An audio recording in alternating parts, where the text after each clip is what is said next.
something. Are you posting on LinkedIn, getting some likes, getting some comments, but you still feel like you're on a hamster wheel just spinning and going nowhere fast? If that sounds even a little bit familiar, you are in the right place. Today, we're going to break down a system that's designed to stop all that spinning and start getting you real, predictable business results from all that effort you're putting into LinkedIn. Let's start with a question that really gets to the heart of the whole thing. You might be getting all those likes, comments, and views. So yeah, you're definitely visible. But does that visibility actually translate into a predictable flow of clients and revenue? For so many of us, if we're being honest, the answer is not really. And this quote, this just nails it. The issue isn't that you're not being seen. It's a lack of ownership over that visibility. You're getting attention, sure, but you don't own the audience. You know, it's kind of like building this beautiful, amazing house, but on land that you're just renting. Okay, let's start by digging into the root of this problem. Why does so much of what we do on LinkedIn feel like we're just being busy but not actually productive? Let's diagnose what's really going on here. Do any of these sound familiar? Maybe you've thought, I'm posting all the time but nothing is converting. Or people know my name but I don't think they actually know what I do. Or the big one, I'm visible but my revenue still feels so unpredictable.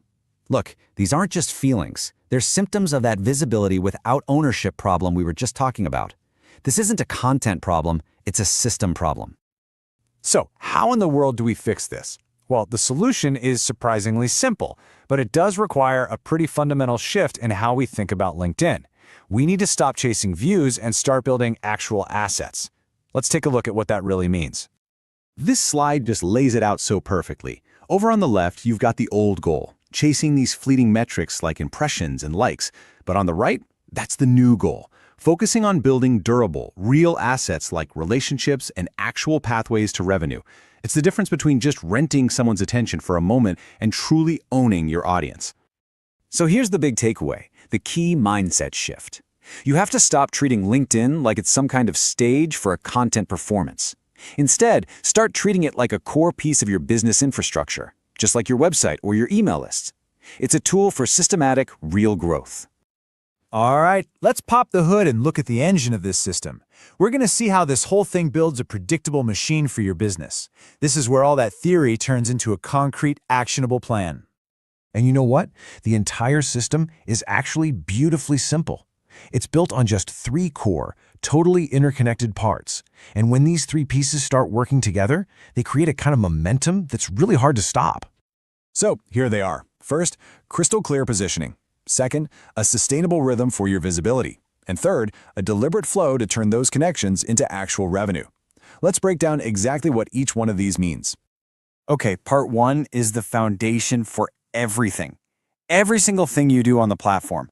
I'm talking from your headline to your comments on other people's posts. It all needs to instantly answer 2 simple questions for your audience.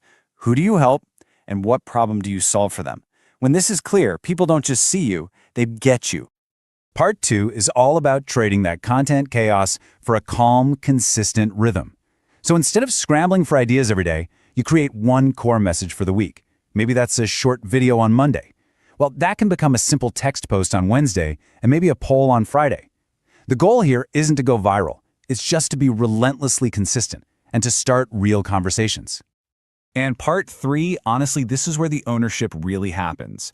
You just cannot let your valuable connections live only on LinkedIn. It's a platform you don't control. So this step is all about systematically moving people from a connection request into a DM, onto your email list, or onto a sales call.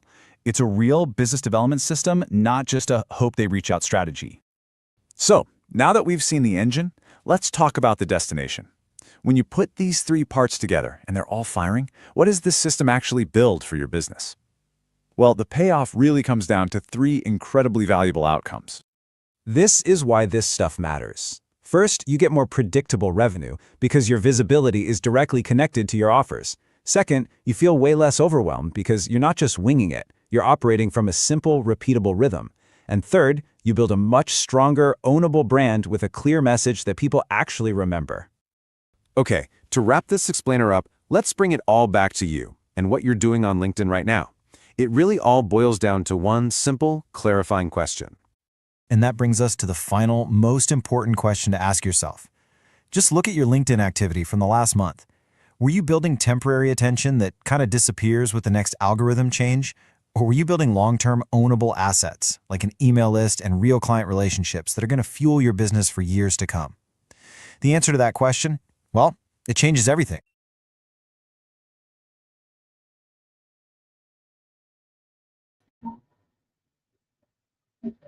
All right. Let's see. Why am I solo? There I am. Why isn't that showing the thing? All right. So we're going to, I hope that helps in explaining a summary of what the LinkedIn visibility system is and how we're going to move forward. But this workshop today is focused on a key component of that system. And it's kind of like when people first walk into the room and they see you.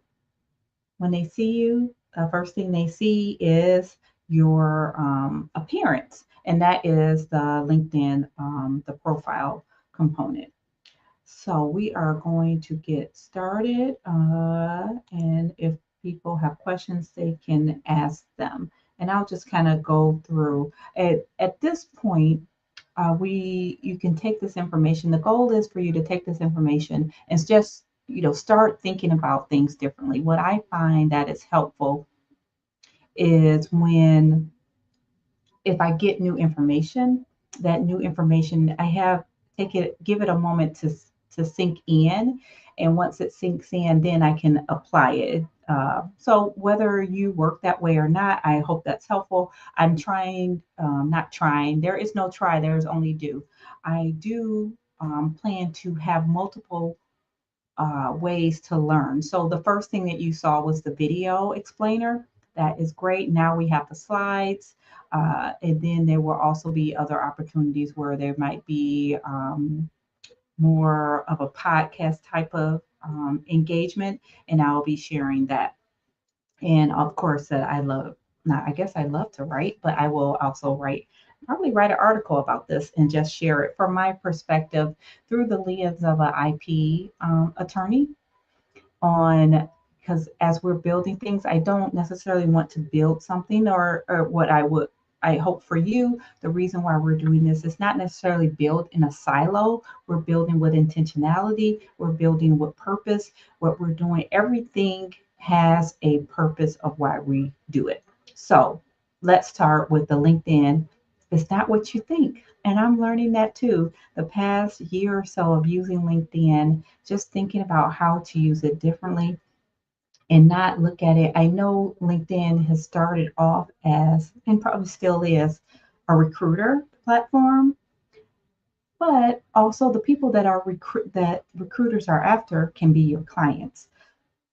And how to use it is not necessarily use it as a resume, yet use it as a bio, but also it's not a place to list everything that you've done. And how I am updating my profile is what I'm going to be sharing with you today. So think of the profile as a decision page.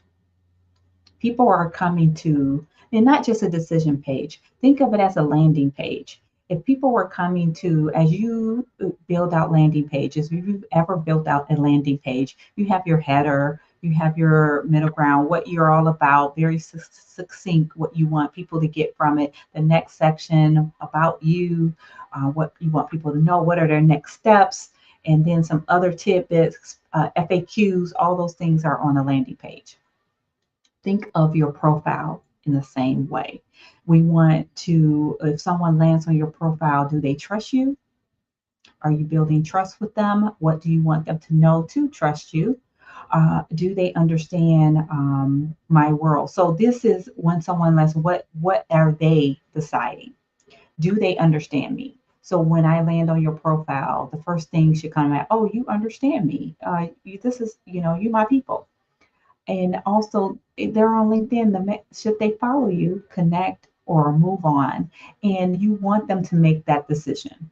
It's no matter what decision they make, you want them to make a decision. You want them to either follow you, you want them to connect with you, or if they feel that you're not the right connection or the right person for them, you want them to move on because that leaves room for the next person, right? So that is one of the things that I would say. Um, Although it is called the LinkedIn visibility system, we're not like chasing the visibility. What we're building is clarity. We want to build clarity so people can understand how you can help them, how you can be of service, and also your credibility. And that is some of the components of the profile. That's the reason, because people in this today, people move fast. It's a what do they call it? Like an society, Instagram society. I don't know if that's the right word, but people are scrolling and they're scrolling fast, and we want to make sure that they have um, clarity and choose the right option, as we said in the previous slide, to follow, connect, or move on. All right. So ignore some of these. I use the AI to help me with my slides, and I don't know what it did here, but the rest of it is good. 95, we're going to move forward. Your headline, let's talk about the headline. Your headline does three jobs, nothing more, nothing less, and it must answer these questions. And believe this when as we're going through this will be a work in progress. I am constantly reviewing, getting best practices, and changing and tweaking my profile. So this will be a work in progress, and you'll know when you hit it, when people start connecting with it.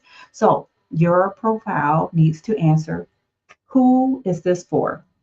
This, whatever you're offering, who is it for? Why should I trust them? So when they land on there, why should they trust you?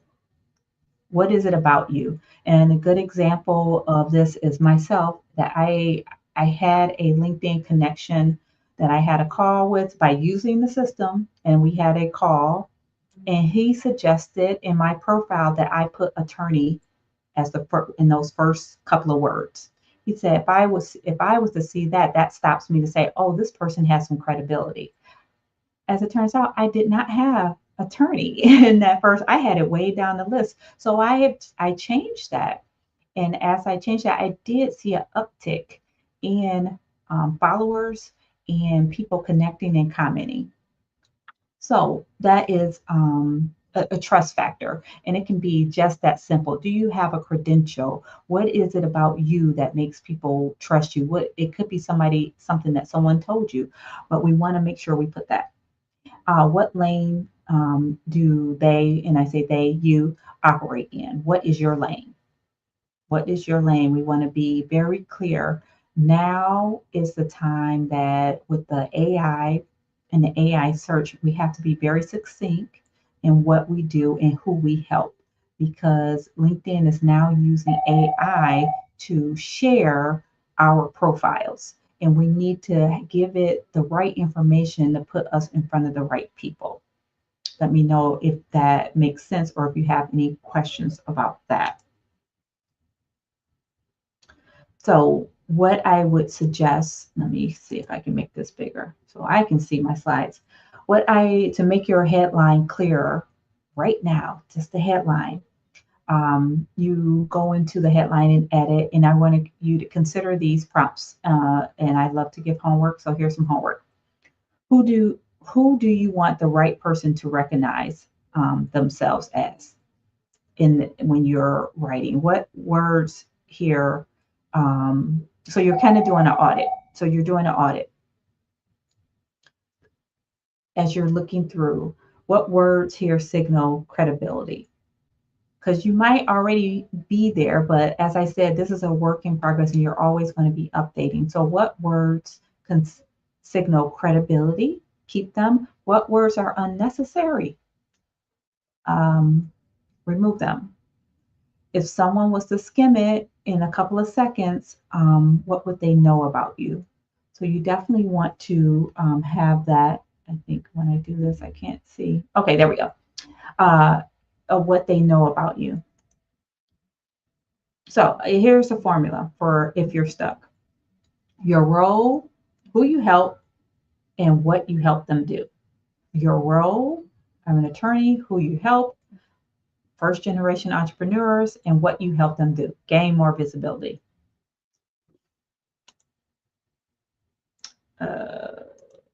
Okay, there we go. Your about section. Let's see, I don't have, so I'm just going to go through this so I don't have to pull it up. I'm trying to make it bigger. So your about section. And I think what we used to do in the past with the about section is kind of give our resume, and then and we know we don't want to do that now. So is the about section is not necessarily your story. You always want to refer back to who the reader is. The reader, what is their reflect their reality back to them and bring them more clarity on why they should either connect, follow, or move on to and as they're doing this. So let's see, most people lose trust in the first three lines because they lead with credentials instead of orienting people as to why they should stay and read. So your about section should make the right person think that they understand, that you understand them.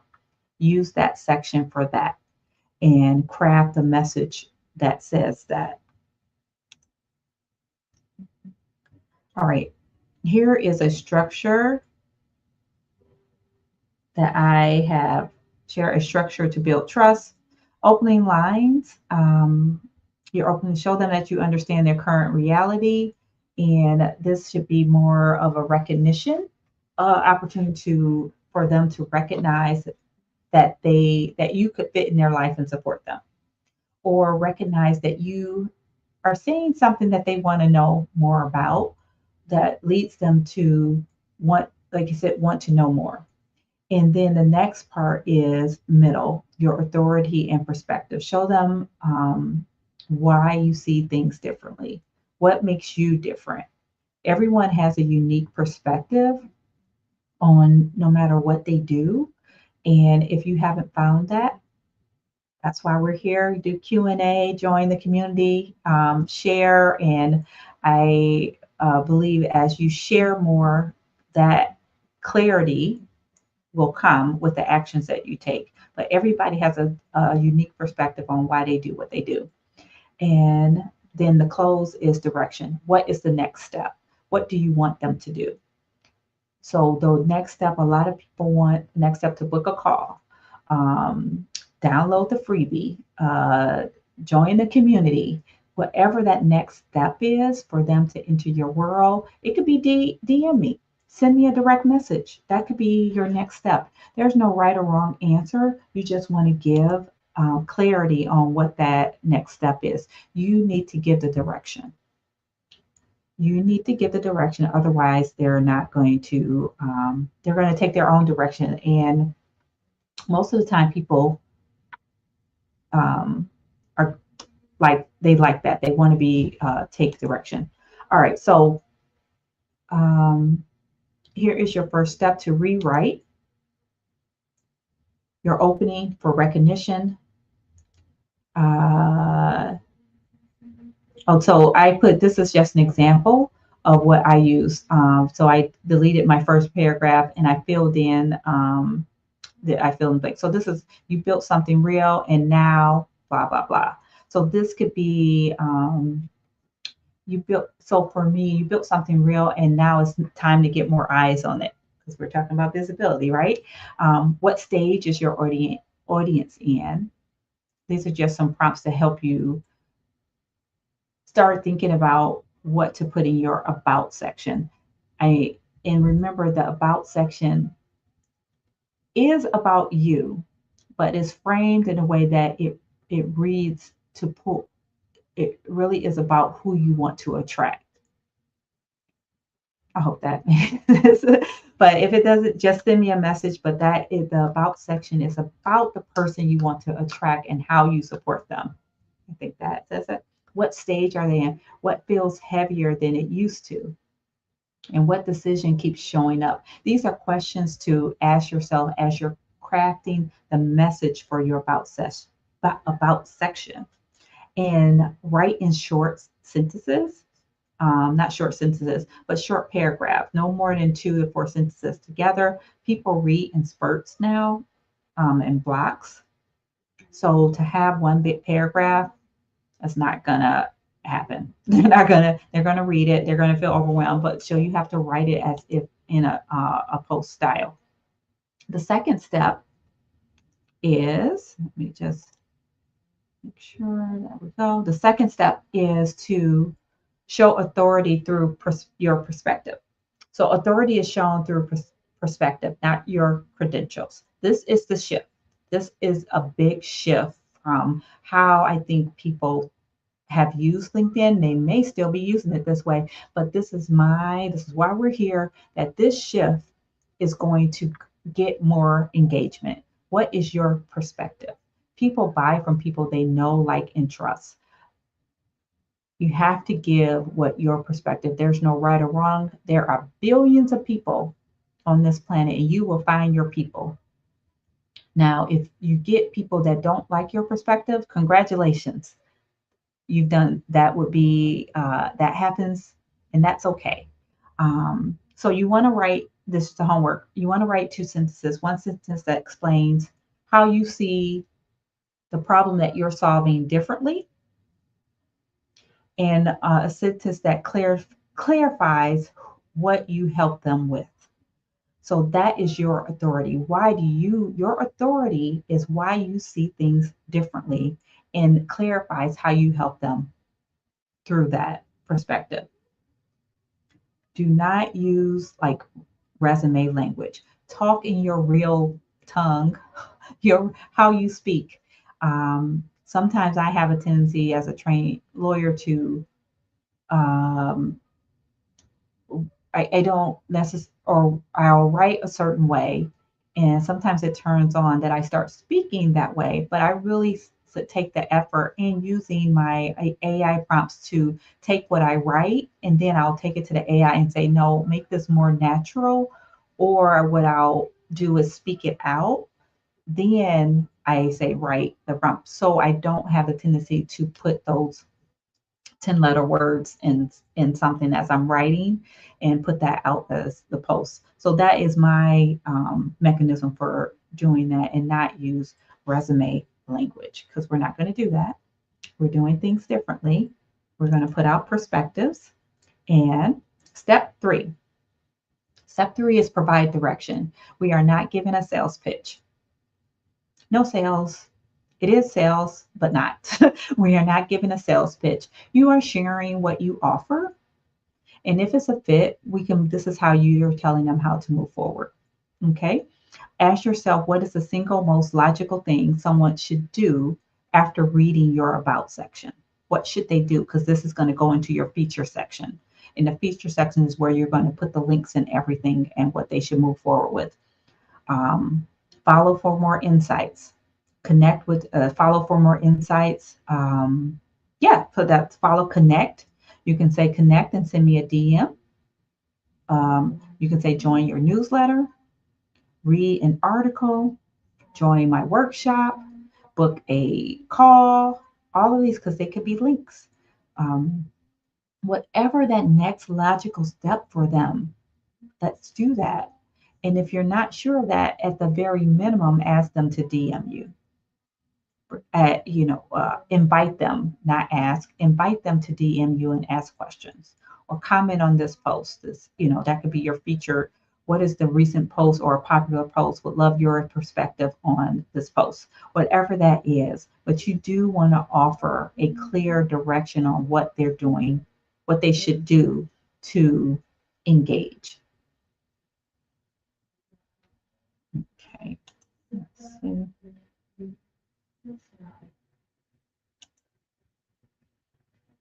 All right, so our goal is to bring clarity, not a library. And we don't want to have too many options, because if people have too many options, they do nothing. If too many options, they take no action. So what you want to do is take this tidbit and go to your feature section. And the one thing, what is the one thing that best supports your position? When I say position, your perspective, or not necessarily your perspective, but look at your feature section, and are you using it in such a way to give people direction on how to engage with you or what they should do next. If not, that is a key shift on how to update or change this profile, your profile. Remove the clutter. Um, you want to rename links in human language that makes sense. Just uh, I'm trying to think. It'll come to me because it. So would the right person click on this? So human language is not just follow for more. Would love to connect with you, or I want to know what your thoughts are. Click here. Put your comment here, or just what is the next logical step in talk in such a way. What I found and what I'm sharing with you is that I found that talking in such a way that it's more conversational, even in the call to action, gets more attention. I sometimes forget that, but we have this recorded and now we won't forget. we won't forget. Let's see. All right. So this is talking about the experience section. So the experience section, I just want to make sure this is our experience section.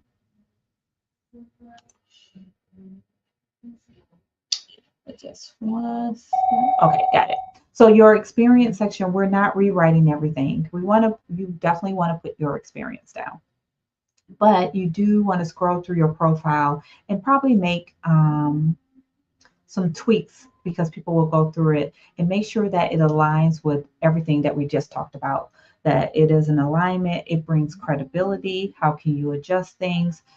Scroll through your profile and you want to make and I say 1 or 2 edits. I'm saying this now because what tends to happen, even for me, is to go in there and try to update all the things. We're not looking to update all the things. Pick one thing and update it.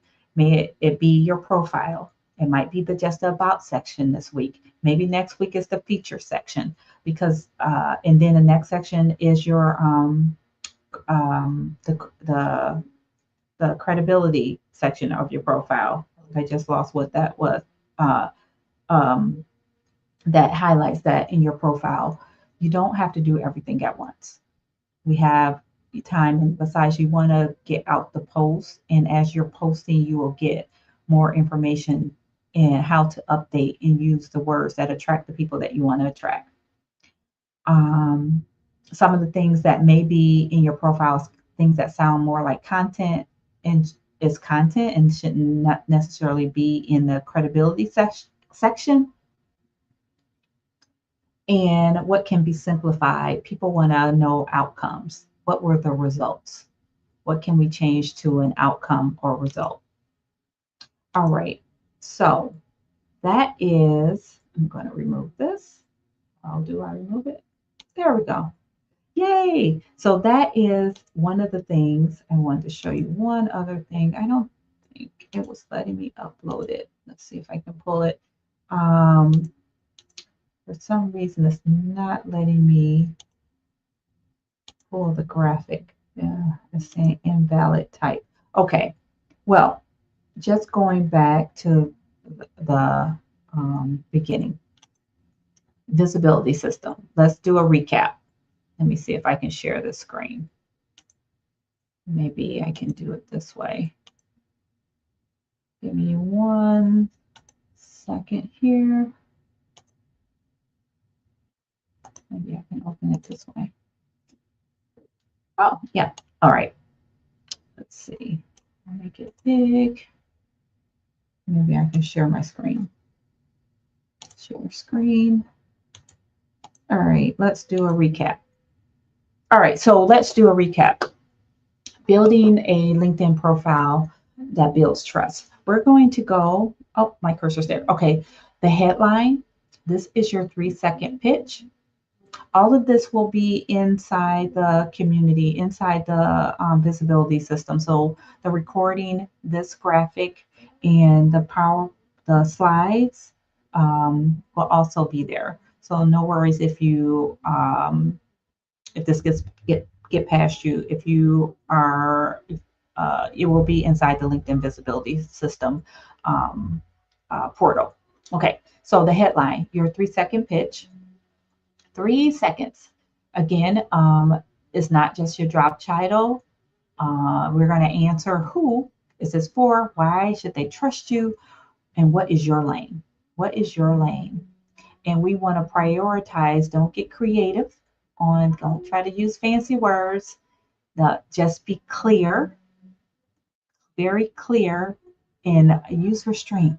I know I do. Try to use restraint on trying to be clever. So here's our formula. If you're stuck, what is your role? Who do you help? What you help them do? Your role, who do you help? What do you help them do? And then we're going to go through, excuse me, let me get water. That is our headline. Probably the most important thing because that's the first thing people see no matter what. That gets them to click. So we need to make sure that headline is tight. Supporting sections. Simplify and direct. Use featured you use the feature section to give them their next step. So I don't know how many, off the top of my head, I don't know how many that you can put into the feature section right now, but you can do how many featured things you can put in the feature section. But at least 3. I think I have at least 3 there. So not sure how many. Give visitors one clear link that supports your positioning to avoid inaction. Your experience section, we want to scan it, make sure that it is not, that is very simple. You remove any confusing task lists, outdated language, and simplify your descriptions into outcomes. So the about section, and I know we went over that quite a bit, reflect on their reality. They need to see themselves in they need to see themselves in what you're sharing with them in order to build that know, like, and trust factor. It should make the reader feel understood, not just listen to you talk. And consider that also that's part of the system is be of value, be helpful, or don't say anything at all. So as you're communicating with people, how can you help them? And as with my belief is to share without the expectation that it will be returned. But also giving them the next step. If you want a client, then I make that invite to become a client. But also as we're communicating, if I see something that I think could be helpful, I share it. If people reach out to me, I share things. So here we are. Opening is the recognition, and that opening is your headline. What I'm referring here, opening is the headline, right? The middle is your authority. This is your authority. And then we have the close, which is the direction, and that's the close is your feature section. You want to show your authority through your perspective. Like I said before, everyone has their unique way of seeing all things differently. We're all unique human beings. We all have a unique perspective. We all see things a different way. And whatever that is, it's not just about your credentials. People want to know what you think and why you do what you do in such a way that can help them. And for this, to give you the example of why I have done this LinkedIn visibility system, is that I look at this system as a way to build the brand and build intellectual property. So what we're doing is building an asset. You putting out your own unique perspective is an asset. No one can duplicate that. So getting that out there into the world and eventually maybe naming it is building intellectual property. And that's an asset that I want you to expose because it's a wealth builder. So hopefully that brings it full circle for you to see why this needs to happen on the front end. It brings, you can build the validation on what you're building as you go along and build the trust on your LinkedIn profile. All right, so I think that is all I have for today. Let me move that. There we go. That's all I have for today. If you have any questions whatsoever, I will see you inside of the Intentional Wealth Project, where the LinkedIn visibility lives amongst the other courses. But if you have any questions about anything, you can find me on LinkedIn, but also inside the community, just send a chat message. All right, I'll see you soon. Bye.